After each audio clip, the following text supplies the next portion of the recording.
Gracias, profe. Bueno, ahí está, brevísimo el resumen de la jornada del día de ayer que nos ha hecho conocer el profe. Lo sucedido en la apertura de esta sesión, creo que era la 769, si es que no me equivoco, de la Asamblea Nacional, creo. No tengo tan buena memoria. En donde se trataba en segunda y definitiva instancia el proyecto de ley de inversiones, como lo ha denominado el gobierno, y que tiene como plazo máximo, como fecha tope para su aprobación, este 24 de marzo a las 24 horas con 59 minutos, ¿no? Ese va a ser el momento cumbre. Hasta el momento son 20 los legisladores que han intervenido en esta primera parte de este segundo debate.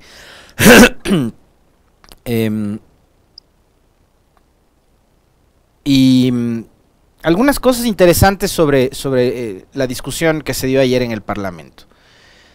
Siempre cuando hay proyectos de ley que tienen como eje central la materia económica, digamos, hay muchos elementos que tienen que ver con lo ideológico, que terminan también siendo parte de la conversación, de la discusión, del debate, del contenido de las propuestas de un lado y de otro. Entonces, los sectores más alineados con la centroizquierda o el progresismo o la izquierda han señalado que este proyecto de ley de inversiones apunta a privatizar no solo sectores estratégicos, sino incluso algunos servicios públicos que, como yo les daba lectura el día de ayer, hoy por hoy, digamos, su gratuidad está garantizada en la Constitución. Hablemos de educación y salud. Porque, y además de ahí yo tengo, a propósito de algo que mencionaba alguno de nuestros seguidores en redes sociales, don Víctor Hugo Martínez, yo creo que hay que responder cuando las cosas que se dicen yo estoy de acuerdo con Víctor Hugo, de paso digo, él cita un extracto de lo que fue la intervención del señor Fernando Villavicencio el día de ayer. Pero creo que las cosas hay que responderlas cuando en la exposición no se parte de una acusación, y voy a explicarles el por qué. Además, esto tiene que ver con cómo se está mezclando absolutamente todo a la hora de hablar de las famosas concesiones, delegaciones, que finalmente termina siendo la entrega de sectores estratégicos y servicios públicos a los privados. A ver, yo creo que no está del todo mal, pero dependiendo de qué o en qué y cómo se lo haga. Yo les decía ayer en redes sociales a todos quienes me siguen y me leen, primero, que no se puede satanizar, digamos, una propuesta por el origen de la misma. Yo creo que hay que partir de ahí. Y esto, digamos, va como un mensaje para todos los bandos, para la gente de la derecha, para los conservadores, para los liberales, para la gente del centro y para la gente de las izquierdas, del progresismo.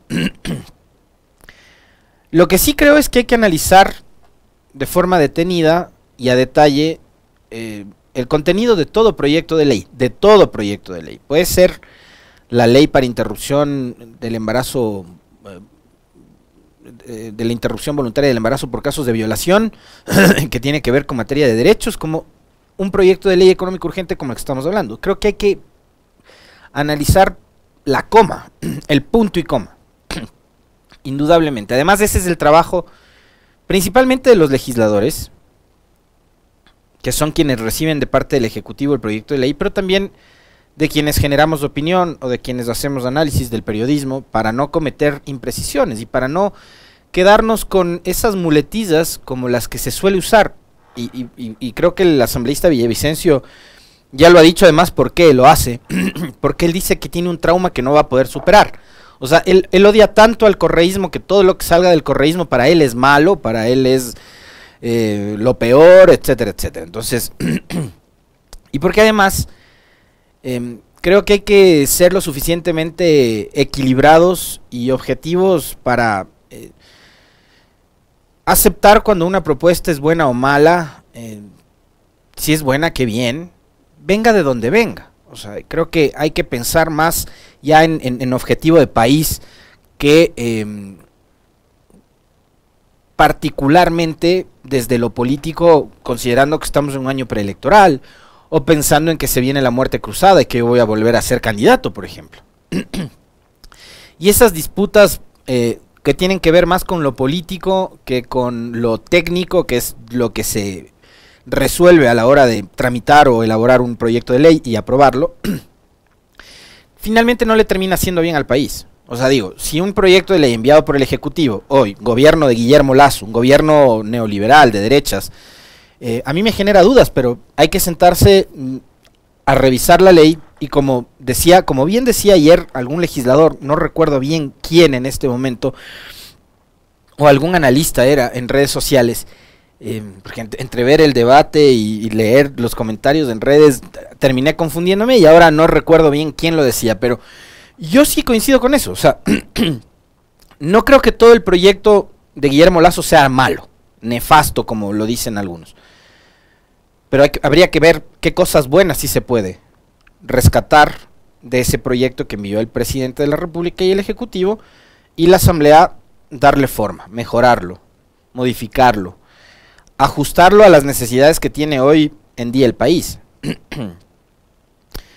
Digamos, teniendo como objetivo primordial el que plantea el propio presidente Lasso, que ayer subió un video corto en sus redes sociales diciendo por qué es tan necesario que se apruebe este proyecto.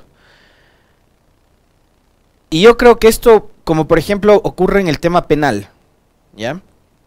O en el tema seguridad. Si ustedes mañana, por efecto de esa demagogia y ese populismo penal que hay, creen que aumentar las penas para, por ejemplo, delitos como el homicidio, el femicidio, las violaciones, etcétera, el secuestro, el terrorismo, bla. Si ustedes creen que todos esos delitos van a reducirse o se van a eliminar porque incrementamos la pena o porque imponemos la pena de muerte o la cadena perpetua, etcétera, etcétera, etcétera, eso es el populismo penal. No va a suceder así, porque yo les digo siempre como ejemplo, los delincuentes, las bandas de crimen organizado, ellos no van con las reformas del COIB en la mano, ni están revisando lo que resuelve o no resuelve la Asamblea. La delincuencia actúa porque, digamos, al margen de la ley, entonces a ellos no les importa si es que ustedes reforman, legisladores, si ustedes reforman o no reforman la ley, da igual. Entonces, porque se apruebe una ley, porque se reforme una ley, de forma inmediata, ipso facto las cosas no cambian. Entonces yo ahí, por ejemplo, sí me hago eco de quienes consideran que, digamos, el ofrecimiento está ahí, pero ¿cuánto va a ayudar a este proyecto de ley a que se cumpla el objetivo que se ha planteado el gobierno? O sea, mañana se aprueba la ley de inversiones. ¿Y qué va a pasar? ¿Que en una semana van a llegar los 30.000 millones de dólares? ¿Que en 6 meses se van a crear por obra de magia porque ya hay una ley 2 millones de plazas de empleo? No, no funciona así. Lo que tiene que hacer la ley es garantizar que eso ocurra. Pero, como les mencionaba yo ayer también, de la forma más apropiada y que termine beneficiando al país y no perjudicándonos a los ecuatorianos. Y yo les planteaba un ejemplo muy sencillo, y ayer me reía además, ¿no? Porque los mismos que defienden, estos pelagatos que defienden la aprobación de la ley de inversiones, como la llaman, ayer se mofaban de que, por ejemplo, Elon Musk haya abierto o vaya a abrir una fábrica de Tesla, de estos autos eléctricos, en Alemania y no en Ecuador, como en algún momento se pensaba y se estaban haciendo las conversaciones para que en Yacha y se pueda generar algún tipo de inversiones de Tesla. Y se reían. Entonces, si te ríes porque una empresa multinacional como Tesla va y abre su industria en Alemania y no lo hace en Ecuador, pues ¿para qué estás pidiendo que se apruebe una ley de inversiones? Pues la cosa es cómo garantizar para que Tesla, para que Microsoft, para que Apple, para que, no sé, Pfizer, AstraZeneca, los Huawei, los Xiaomi, no sé, vengan y acá generen industria, construyan fábricas, elaboren acá vacunas, aparatos tecnológicos, etcétera, etcétera. Eso es lo que hay que garantizar, pero por ahora lo que se está haciendo es simplemente diciéndole a la gente de afuera, por lo que digo, parecería, verán, aquí en Ecuador tenemos hidroeléctricas, tenemos telefónicas estatales, tenemos hospitales estatales, tenemos escuelas públicas, tenemos todo lo público, un banco público que queremos venderlo. Entonces queremos que vengan los inversionistas a comprar algo que ya está hecho. ¿Para qué? Para que privados administren, por ejemplo, sectores estratégicos como telecomunicaciones a través de la venta de CNT o las hidroeléctricas que ya están construidas y que las construyeron con su plata, con nuestra plata. Ya no importa si esto se construyó en el gobierno de Correa o en el gobierno que sea, pero es del gobierno de Ecuador. Sí, lo hizo el gobierno de Correa, ok, pero lo hicieron con plata de los ecuatorianos. Y resulta que esas obras de las cuales se benefician, nos beneficiamos los ecuatorianos, quieren entregarles a que administren privados, y privados todavía extranjeros. Entonces ahí, digo, la inversión, que vengan a comprar o administrar cosas que ya están, cuando lo ideal sería que vengan a construir, a edificar, a generar empresa en el país. De digamos, un país en donde la inversión extranjera es paupérrima, ¿no? O sea, son niveles bajísimos de inversión. Y yo ahí adicionalmente quisiera atarles a otro hecho. A otro hecho adicional. ¿Han visto cómo siguen matando gente en las calles? Hace 2 días mataron a un testigo protegido en el caso Quinsaloma, por el que sentenciaron a Galo Lara. El asesinato de una familia. Bueno, hace 2 días mataron a uno de los testigos protegidos de ese caso. ¿Han visto cómo los índices de inseguridad en las calles, en las plazas, en los lugares públicos de este país siguen por las nubes? O sea, estamos marzo del 2022 y a la fecha, como pasó desde enero, si comparamos los índices de inseguridad y los números, el saldo en rojo de la inseguridad, llevamos el doble de víctimas por muertes violentas de lo que pasó en 2021. ¿Ustedes creen que un inversionista privado, extranjero, le interesa venir a poner su plata en un país en donde no hay ni siquiera seguridad en las calles, peor todavía seguridad jurídica, en donde estamos hablando de, en medio del debate y el trámite de una ley de inversiones para atraer 30.000 millones de dólares, de la posibilidad de que el presidente de la República les mande a su casa 137 asambleístas? Inseguridad jurídica y crisis política. Inseguridad en las calles, inseguridad jurídica, crisis política. ¿Ustedes creen que este país en este momento, de verdad, yo amo el Ecuador, amo este país, pero creen ustedes que somos el mejor destino posible para que vengan a invertir? Pero si en Guayaquil a turistas holandeses, a turistas japoneses les roban, les matan, les asesinan, y no pasa solamente en Guayaquil. Acuérdense del caso de las 2 argentinas a quienes les violaron y les asesinaron en Montañita, y en otros lugares de este país ha ocurrido lo mismo con turistas. Entonces, ese país que no puede garantizar seguridad a sus ciudadanos, ¿creen que les puede garantizar seguridad a los inversionistas extranjeros?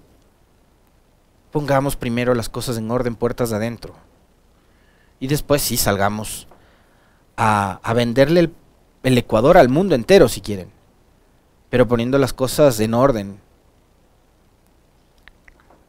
Yo soy incrédulo cuando con una, porque si fuera por cantidad de leyes, créanme que este país debería ser un paraíso. Si fuera por número de leyes o de reformas legales, porque acá somos expertos para para generar leyes, para reformar leyes, pero eso no es garantía de absolutamente nada. Entonces, que con una ley se diga que van a llegar 30.000 millones de dólares, ¿cómo lo van a hacer? Si lo que les interesa es vender todo lo que tenemos ahora como obra pública, no creo que sea esa el mejor tipo de inversión posible. O sea, de entregar todas las cosas que maneja lo público para además dejar al Estado en soletas y que a los ciudadanos ecuatorianos les termine costando servicios que por ahora son gratis o servicios que tienen algún tipo de subsidio, como por ejemplo la electricidad. A un privado no les va a estar subsidiando a ustedes la electricidad. Entonces ahí les dejo la duda. Y otra cosa, yo les decía hace un momento sobre, no hay por qué satanizar cuando una propuesta salga desde algún sector político, porque yo me desvié del tema, quería decirles que no toda concesión es mala. Yo, por ejemplo, ayer en mi cuenta de Twitter decía, las concesiones de las carreteras creo que son buenas y creo que son hasta necesarias. Cuando el Estado ya no puede más, como pasó por ejemplo en el gobierno anterior o en este, y ya no se da abasto para tener toda la red vial nacional en buen estado y es necesario concesionar vías, creo que sí deben hacerlo y está bien que lo hagan. Yo les mencionaba ayer, vamos, tener un auto en un país en crisis, tener un vehículo, puede ser un privilegio, sí, de una familia, de un ciudadano, etcétera. Pero yo sinceramente prefiero pagar 1, 2, 3 dólares en una carretera en buen estado, donde sé que mi auto no se va a dañar, no se me va a romper el aro, no voy a dañar mi llanta, no me voy a quedar parado en media carretera a cualquier hora del día porque me caigo en un bache. Yo prefiero pagar un peaje y tener una carretera en buen estado, pero una cosa es una carretera. Hay que entender, una cosa es concesionar una vía, concreto, cemento, pavimento. Otra cosa es delegar servicios como educación y salud. Hay una diferencia abismal. Y el debate de ayer, lamentablemente, y tratando un tema tan importante como es este, la situación económica, la reactivación económica del país y de tales, se prestó para bochornos como este. No sé si tenemos listo el video del asambleísta Villavicencio. Por favor, este abogaducho que está allá, el abogaducho de arroz verde. Orden, por favor. Claro, el abogaducho de arroz verde. Ya te gané la Corte de Justicia. Tu defendido está prófugo.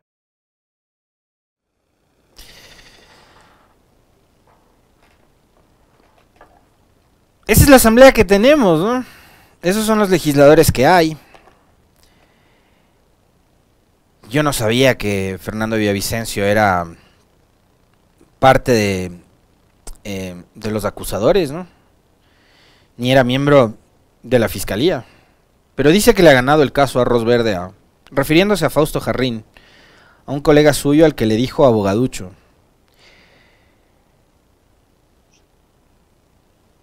Una de las cosas buenas que le pudo haber pasado a este país, ya hablando y analizando este asunto, no en caliente, sino con más cabeza fría, es que Fernando Villavicencio sea legislador. En episodios como este que acabamos de ver, es donde la opinión pública, quienes le tienen a él como un adalid de la lucha contra la corrupción y de tales, lo están empezando a conocer. Si el señor Villavicencio tiene aspiraciones a presidencia o algo más, no sé, capaz sí, ¿no? Aspira a ser algún momento candidato a presidente de la República y de tales. En algún momento le va a tocar poner al país por delante. Y es al país por delante de su bronca contra el correísmo, de su bronca contra Correa, de su bronca contra todo lo que tenga que ver con la izquierda. De una persona que además, tengo entendido que sus orígenes políticos fueron precisamente la izquierda. De lo poco que conozco de la vida política de Villavicencio, él arrancó militando en Pachacutic y hoy es defensor acérrimo de las políticas liberales de un gobierno de extrema derecha. Pero si algún momento quiere plantearse la posibilidad de hacer política en serio, al señor Villavicencio le va a tocar dejar su odio contra Correa a un lado y poner por delante los intereses nacionales. Mientras tanto, vamos a seguir ustedes y nosotros presenciando espectáculos bochornosos como el que les acabo de mostrar.